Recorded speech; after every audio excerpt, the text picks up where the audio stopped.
الحمد لله وكفى وسلام على عباده الذين اصطفى أما بعد أعوذ بالله من الشيطان الرجيم بسم الله الرحمن الرحيم واعلموا أنما أموالكم وأولادكم فتنة وأن الله عنده أجر عظيم صدق الله العظيم قال النبي صلى الله عليه وسلم ما نحل والد أفضل من أدب حسن أو كما قال عليه الصلاة والتسليم۔ حضرات محترم معزز و مکرم بزرگان کرام، میرے پیارے نوجوان عزیز دوستو، اللہ تبارک و تعالیٰ کا بے انتہا فضل و کرم انعام اور احسان ہوا کہ اللہ تبارک و تعالیٰ نے ہم اور آپ کو نماز جمعہ کے لیے پہل سے پہل حاضر ہونے کی توفیق عطا فرمائی۔ میرے عزیزو، میں نے آپ حضرات کے سامنے قرآن مقدس 9 سپارے کی ایک مختصر سی آیت پڑھی ہے اور ایک حدیث شریف پڑھی ہے۔ اللہ رب العالمین سے دعا ہے کہ چند باتیں مجھے انہی کی ضمن میں صحیح کہنے کی اور ہم اور آپ کو اس پر عمل کرنے کی توفیق عطا فرمائے۔ آمین ثم آمین یا رب العالمین۔ الہی رونق اسلام کا سامان پیدا کر، الہی رونق اسلام کے سامان پیدا کر، دلوں میں مومنوں کی الفت قرآن پیدا کر۔ میرے عزیز دوستو، میں نے جو آپ حضرات کے سامنے قرآن مقدس تلاوت کی ہے، وَاعْلَمُوا أَنَّمَا أَمْوَالُكُمْ وَأَوْلَادُكُمْ فِتْنَةٌ وَأَنَّ اللَّهَ عِنْدَهُ أَجْرٌ عَظِيمٌ۔ اس آیت کریمہ کے اندر اللہ تبارک و تعالی بہت ہی قیمتی اور جامع بات کی جانب اشارہ کر رہا ہے۔ اللہ تبارک و تعالی ارشاد فرماتا ہے وَاعْلَمُوا أَنَّمَا أَمْوَالُكُمْ وَأَوْلَادُكُمْ فِتْنَةٌ، کہ جان لو بے شک تمہاری مال اور تمہاری اولاد فتنہ ہے۔ وَأَنَّ اللَّهَ عِنْدَهُ أَجْرٌ عَظِيمٌ، اور بے شک یہ کہ اللہ کے پاس بہت بڑا اجر اور انعام کے باعث۔ میرے عزیز دوستو، قرآن مقدس کے اندر مال اور اولاد کو فتنہ قرار دے رہا ہے۔ فتنہ کے معنی کیا آتا ہے؟ قرآن مقدس کے اندر فتنہ کے 3 معنوں میں استعمال کیا گیا ہے۔ ایک معنی آتا ہے فتنہ کے امتحان، آزمائش۔ دوسرا معنی آتا ہے فتنہ کے عذاب، اور تیسرا معنی آتا ہے فتنہ کے عذاب میں مبتلا ہونے کے ذریعہ اور اسباب سے۔ گویا قرآن مقدس کے اندر مختلف آیات میں مختلف سپاروں میں لفظ فتنہ کا استعمال کیا گیا تو 3 معنی ہی مراد لیے۔ میرے عزیز دوستو، اللہ تبارک و تعالیٰ کہہ رہا ہے تمہارے مال اور تمہاری اولاد فتنہ ہے۔ گویا ایک آزمائش ہے، مال بھی آزمائش ہے، اولاد بھی آزمائش ہے۔ گویا مال اور اولاد عذاب میں مبتلا ہونے کے اسباب بھی ہیں اور عذاب سے نجات دلانے کے اسباب بھی ہیں۔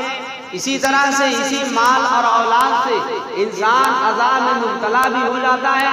آئیے میرے دوستوں، میں آپ حضرات کو بتاتا چلوں، جب یہ آیت نازل ہوئی امام الانبیاء محمد عربی صلی اللہ علیہ وسلم کے اوپر اس وقت کے واقعات کو لے کر کے چلوں میرے دوستوں، قبیلہ غزوہ بنو قریظہ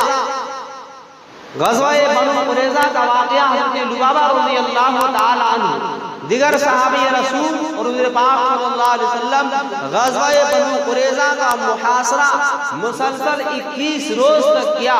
21 روز تک محاصرہ کرنے کے بعد وہاں کے لوگ ملک شام جانے کے لیے تیار ہو گئے، وطن کو چھوڑنے کے لیے تیار ہو گئے۔ اس وقت میں حضور پاک صلی اللہ علیہ وسلم نے ارشاد فرمایا، مناسب نہیں سمجھا کہ آپ یہاں سے چھوڑ کر کے جائے، بلکہ یہ حوالہ حضرت سعد رضی اللہ عنہ کو کر دیا کہ حضرت سعد رضی اللہ عنہ جو فیصلہ کریں گے ہم لوگ اس فیصلے کو مان جائیں گے۔ اور اس میں سے بنو قریظہ کے لوگوں نے کہا سعد کو نہیں بلکہ سعد کے بجائے حضرت لبابہ رضی اللہ تعالیٰ عنہ کی جانب فیصلہ کا حکم دیا جائے۔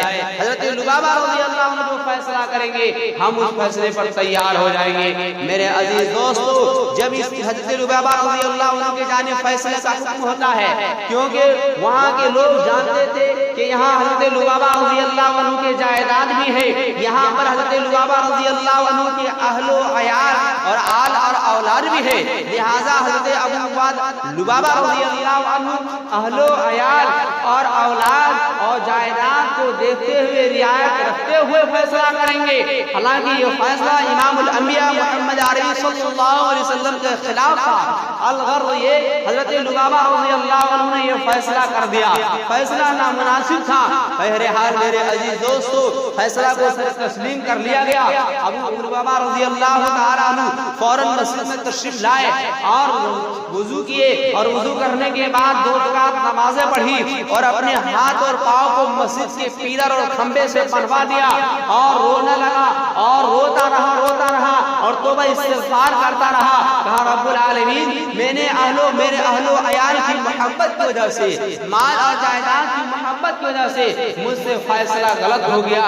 میرے دوستو ذرا غور کرے، ذرا تصور کرے، ایک صحابی رسول ہے، ذرا اہل و عیال کی جانب سے فیصلہ ہو گیا، اس قدر رو رہے ہیں، اس قدر تڑپ رہے ہیں، اس طرح توبہ استغفار کر رہے ہیں، گریہ وزاری کر رہے ہیں۔ انسان اپنے ذہن و دماغ کو جھانک کر کے دیکھ سکتا ہے، ٹٹول سکتا ہے، آج کہاں پر ہم کس جگہ پر کس طرح کے بات بول جاتے ہیں، کس جگہ پر کس طرح کی حمایت اور ہمدرد بن جاتے ہیں۔ میرے عزیز دوستو، 1 دن گزر گیا، 2 دن گزر گیا، لگاتار 7 روز ہو گیا۔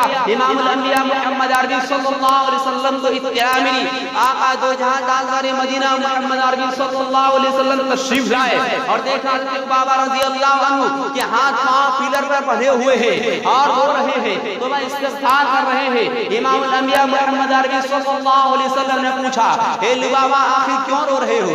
حضرت لبابہ رضی اللہ عنہ نے جواب دیا، یا رسول اللہ، مجھ سے فیصلہ غلط ہو گیا ہے، مجھ سے غلط فیصلہ ہو گیا ہے، اہل و عیال کی محبت میں غالب آ کر کے مجھ سے فیصلہ غلط ہو گیا ہے، غلط صادر کر دیے ہیں، اس لیے رسول اللہ میں توبہ استغفار کر رہا ہوں۔ حضور پاک صلی اللہ علیہ وسلم نے ارشاد فرمایا، کتنے روز ہو چکے؟ بولا 7 روز ہو چکے ہیں۔ کہا تب تو وہی کا انتظار کرنا ہی ہوگا، اب ہمیں دیکھنا یہ ہے کہ اللہ کی جانب سے کیا حکم آتا ہے۔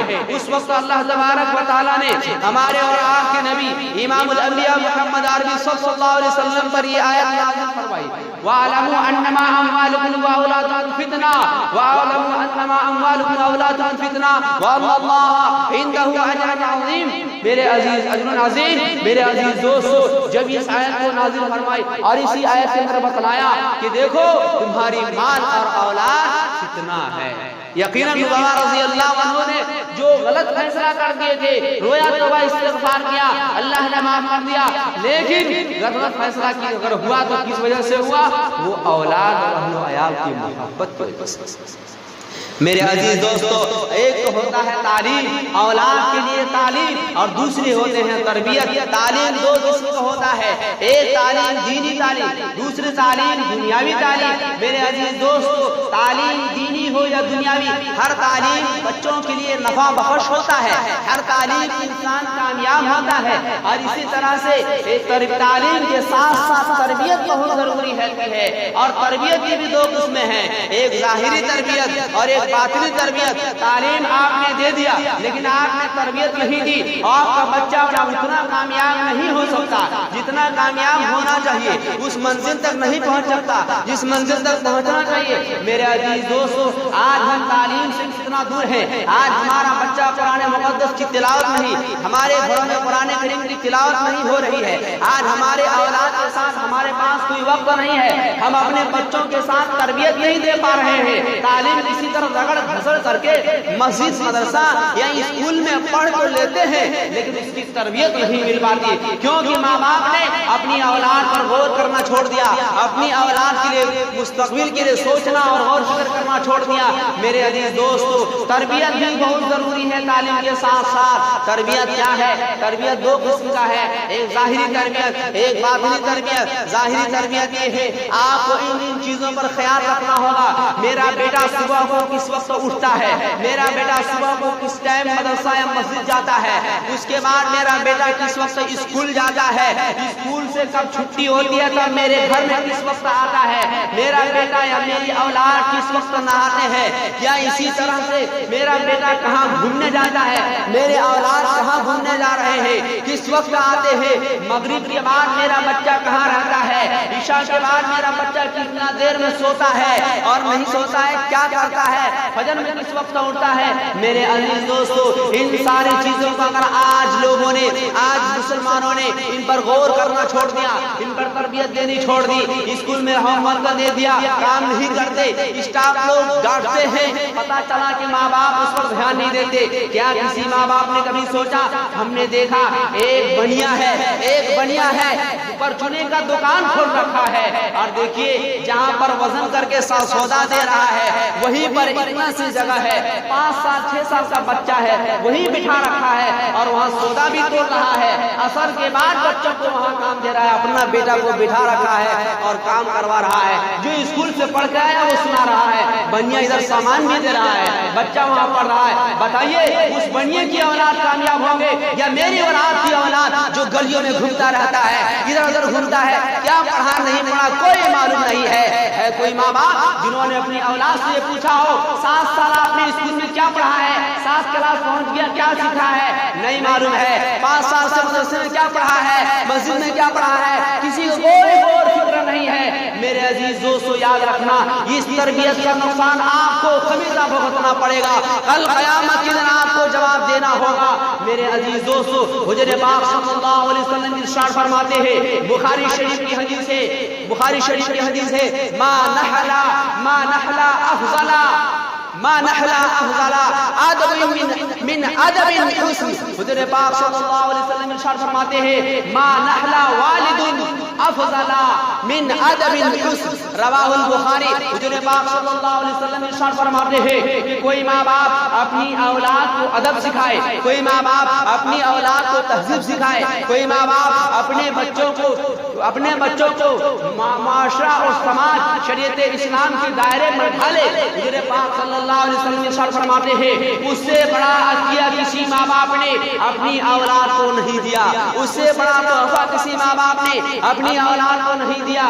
میرے عزیز دوستو, آئیے میں آپ کو بتاتا چلوں, 2 سال 3 سال 4 سال 5 سال تک بچوں کو چھوڑ دیا جائے, جو کہا جائے اس کے بعد اس کی بات کو مانا جائے. 6-7 سال ہونے کے بعد 21 سال تک بچوں کو غلام بنا لیا جائے, ہر ایک طرف دھیان کیا جائے کہ میرا بچہ کہاں رہ رہا ہے, میرا بچہ کہاں سوتا ہے, میرا بچہ کس وقت سو کر کے اٹھتا ہے, کیا پڑھتا ہے, کیا نہیں کرتا ہے, کس دوست کے ساتھ رہتا ہے, ان کے یار کیسے ہے, ان کے دوست کیسے ہے. میرے عزیز دوستو, جب آپ ان چیزوں پر غور کریں گے, اور نہ غور کرنے کی وجہ ہے آج مسلم سماج میں بہت کم لڑکے لوگ پڑھے لکھے ملتے ہیں, کیونکہ لوگوں نے دماغ میں بٹھا دیا ہے کہ کیا پڑھ کے کرو گے, پڑھنے سے نوکری نہیں ملتی ہے. میرے دوستو, نوکری بھلے نہیں ملتی ہے لیکن تہذیب ملتی ہے, تہذیب ملتی ہے, حسن اخلاق ملتا ہے, حسن معاشرہ ملتا ہے. لیکن اگر پڑھے لکھے نہیں ہے اور تہذیب اگر آپ نہیں دیں گے, تربیت اگر آپ پر اس سے لاپرواہی کریں گے,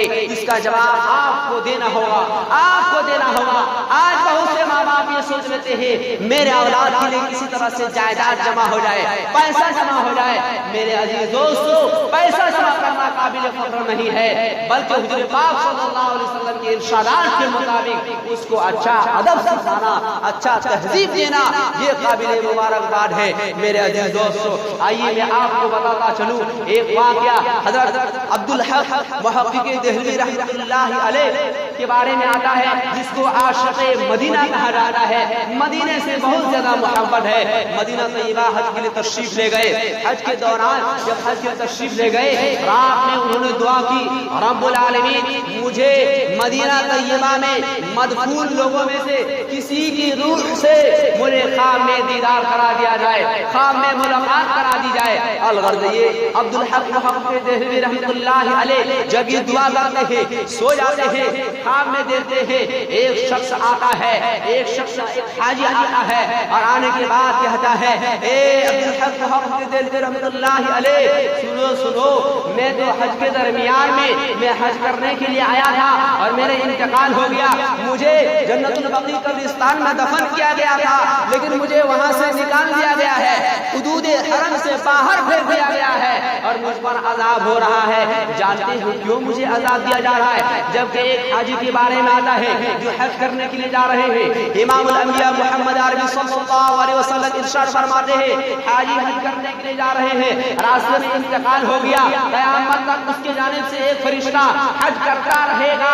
میرے عزیز دوستو، یہ ثواب الگ ہے، یہ انعام الگ ہے، یہ اجر الگ ہے، یہ بدلہ الگ ہے، لیکن میرے دوستو وہ کہتے ہیں کہ آخر کیوں یہ عذاب دیا جا رہا ہے، یہاں سے کیوں آپ نکالے گئے ہو؟ وہ شخص جواب دیتے ہیں کہ حضرت بات یہ ہے میری اولاد نافرمانی کرتا ہے، میری اولاد شراب پیتا ہے، میری اولاد جوا کھیلتا ہے، میری اولاد گناہوں میں مبتلا ہے، نماز چھوڑ دیتا ہے۔ اللہ تبارک و تعالیٰ نے مجھے کہا تم تو حج کرنے کے لیے آئے گئے ہو، تمہاری تو انتقال ہو گیا ہے، لیکن تمہاری اولاد نافرمان ہے، تم نے اس کو اچھی تربیت نہیں دی، اچھی تعلیم نہیں دی، جس کی وجہ سے تمہیں یہ عذاب دیا گیا۔ میرے عزیز دوستو، عبدالحق محقق دہلوی رحمۃ اللہ علیہ کی جب آنکھ کھلتی ہے، پتا کرتے ہیں، ان کے وہاں پہنچتے ہیں، یقیناً اس کا لڑکا گناہ میں مبتلا ہوتا ہے، ان سے پوچھتے ہیں کہ آپ کے والد، کہتے ہیں آپ کون ہیں؟ وہ نوجوان جواب دیتا ہے فخر کے ساتھ، بڑائی کے ساتھ، فلاں آدمی کا بیٹا ہوں جس کے باپ کا انتقال حج کے درمیان ہو چکا ہے۔ الغرض فخر غرور کے ساتھ اس کے بعد حضرت فرماتے ہیں، حضرت عبدالحق محقق دہلوی رحمۃ اللہ علیہ فرماتے ہیں، میں نے آپ کے محترم کو خواب میں دیکھا، اس طرح آپ کی گناہوں کی وجہ سے اولاد کی، یعنی دیکھیے کہ وہ کہتے ہیں کہ آپ کی گناہوں کی وجہ سے، تمہاری گناہوں کی وجہ سے تمہارے باپ کو عذاب ہو رہا ہے، لہذا تم گناہوں سے توبہ کرو۔ وہ نوجوان کہتا ہے اگر میری گناہوں کی نحوست سے میرے باپ کو عذاب ہو رہا ہے، آج ہی میں گناہوں سے توبہ کرتا ہوں۔ توبہ کرتا ہے اسی کی حضرت کے ہاتھ میں اور کہتے ہیں حضرت گواہ رہیے گا، میں آج کے بعد کوئی رب کی نافرمانیاں نہیں کروں گا۔ میرے عزیز دوستو، حضرت دوسرے دن خواب میں دیکھتے ہیں سروں پر تاج پہنے ہوئے ہیں، خوشبودار کپڑے ہیں اور خوشبو جنت اعلیٰ مقام میں تشریف فرما ہے۔ ان سے پوچھتے ہیں، کہتے ہیں آپ کا بہت بہت شکریہ، آپ نے میرے بیٹے کو صحیح راستے پر لایا، اللہ نے مجھے فوراً بخش دیا۔ آج کتنی اولاد جن کی اولاد ہے وہ سوچے، کتنی اولاد ایسے ہیں جن کی وجہ سے ان کے ماں باپ کو عذاب ہو رہا ہے دنیا سے چلے جانے کے بعد۔ کیوں؟ کہ ان کی اولاد نافرمان ہے، یا تو ان کے ماں باپ میں تربیت میں کمی رہ گئی، کوتاہی رہ گئی ہے، جس کی وجہ سے میرے عزیز دوستو ہر ایک گھر میں قرآن کی سماعیں آنی چاہیے۔ مغرب کے بعد، فجر کے بعد ہر گھر میں قرآن کریم کی تلاوت ہونی چاہیے، تھوڑی دیر قرآن کریم کو پڑھا جائے، بچوں کو کہا جائے گھر میں قرآن کریم کو تھوڑی دیر پڑھ لیا جائے، اس کے بعد انگلش پڑھیے، میتھ پڑھیے، سائنس پڑھیے۔ یہ چیز کہاں ہے میرے عزیز دوستو؟ یہ چیز اسلام نے، مسلمانوں نے آج سے پشت ڈال دیا، اس کی کوئی اہمیت نہیں رکھ رکھا ہے، دلوں سے اہمیت نکل رہی ہے اور اس کے فضائل و منافع دور ہو رہے ہیں۔ یہی وجہ ہے آج مسلمان طرح طرح کے ظلم و ستم کی شکار ہوتے جا رہے ہیں۔ یقیناً جس وقت میں مسلمانوں کو مساجد سے محبت میں کمی آ جائے گی، مدارس سے محبت میں کمی آ جائے گی، قرآن مقدس کی محبت میں کمی آ جائے گی، بزرگان دین اولیاء کاملین کی محبت میں کمی آ جائے گی، علماء کرام اور بڑوں کی تعظیم و توقیر میں کمی آ جائے گی، اس وقت میں مسلمان ظلم ستم کے شکار ہو جائے گے، مسلمان ہر طرح سے ستائے جائیں گے. اور آج کون سا خطہ یا کون سا ملک اور کونا ایسا نہیں ہے جہاں پر مسلمانوں کے ساتھ ظلم نہیں کیا جا رہا ہے. یقیناً میرے دوستو حقیقت یہی ہے کہ آج ہم نے قرآن مقدس سے روگردانی کر لی ہے, اس سے محبت ختم ہو گیا ہے. میرے دوستو کہاں ہے وہ لوگ جو قرآن مقدس کی تلاوت سے اپنے گھروں کو آباد کیا کرتے تھے؟ آج ہندی انگلش میں 2-4 روپے کے چکر میں آج بچوں کو پڑھانا ہی چھوڑ دیا. وہاں پر 500 لگ جائے, 1000 لگ جائے, 10,000 مہینہ چلا جائے یا 20,000 چلا جائے, کوئی غم نہیں. مدرسے میں یا مسجد میں 100 روپیہ جائے نہ لگے پھر بھی بھیجنے کے لیے تیار نہیں ہے مسلمان. آج یہ حال ہے مسلمان کی, آج یہ حال ہے ہمارے قوم کی. میرے عزیزوں, میرے دوستوں, اگر اولاد سے کچھ وعدہ کرنا چاہتے ہیں, لقمان حکیم فرماتے ہیں اولاد کو پڑھائی کے لیے مارنا, ڈانٹ اور ڈپٹ کرنا, ہلکی مار مارنا اس طرح کے ہے جس طرح کھیت کے لیے پانی کے بغیر کھیت کا فصل تیار نہیں ہوتا. لقمان حکیم فرماتے ہیں اپنی اولاد کو تعلیم کے لیے, تربیت کے لیے ڈانٹنا, ڈپٹنا, ہلکی پھلکی مار مارنا جس سے جسمانی نقصان نہ ہو, ایسی مار مارنا یہ اس کھیت کے مانند ہوتا ہے جس کھیت میں سکھل ہو اور اس میں پانی کی ضرورت ہو. جب کھیت میں صحیح ٹائم پر پانی نہیں ہوتا ہے تو ہمارا فصل تیار نہیں ہوتا. فصل نہیں ہوتا تو فصل سے ہم استفادہ نہیں کر پاتے. آج اگر صحیح وقت میں ہم اپنی اولاد کو تربیت نہیں دیں گے, تعلیم نہیں دیں گے تو ہمیں اس سے کوئی فائدہ نہیں ہوگا. بڑے ہونے کے بعد آپ کیا سکھائیں گے؟ بڑے ہونے کے بعد کچھ نہیں ہوتا ہے. 6-7 سال تک اس کو 3 طبقوں میں بانٹا گیا ہے. میرے عزیز دوستو, بعض حضرات فرماتے ہیں اولاد کو 5-6 سال تک بالکل جو کہے وہی مانا جائے. 5-6 سال کے بعد 20 سال تک 20-21 سال تک اس کی بات کو نہ مانا جائے, بلکہ اس کو غلام کے مانند ہر ایک جگہ پر اس کی نگرانی کی جائے اور اس کی تعلیم کے ساتھ ساتھ تربیت بھی دی جائے. اور جب 21 سال کا ہو جائے, جب آپ کے برابر کا ہو جائے, تب ان سے صلاح اور مشورہ کر لیا جائے. آپ کے برابر ہو گیا ہے, کوئی کام اپنے غرور اور گھمنڈ میں آ کر کے بڑے بیٹے سے یہ جو آپ کے برابر آ رہے ہیں اس سے مشورہ اور صلاح لینا بھی بہت ضروری ہو جاتا ہے.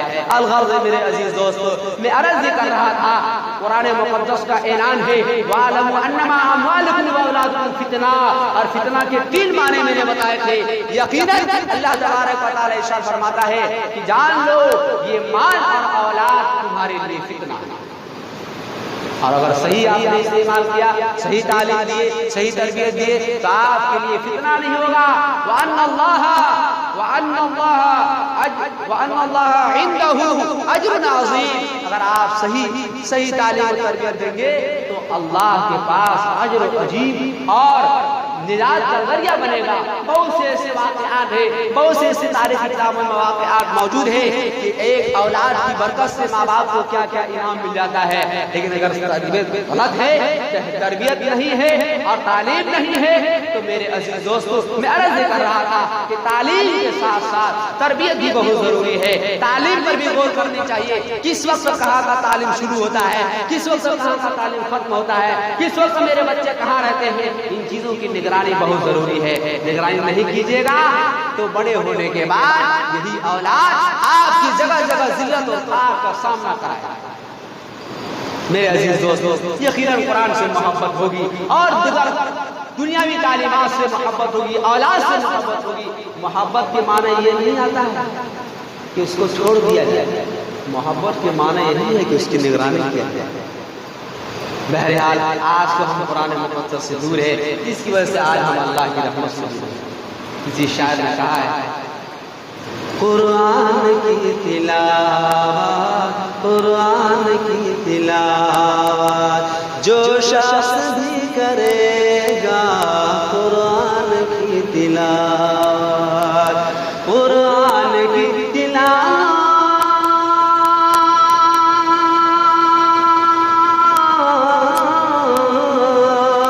قرآن کی تلاوت جو شخص بھی کرے گا, جو شخص بھی کرے گا, ایمان ہے ہمارا, ایمان ہے ہمارا,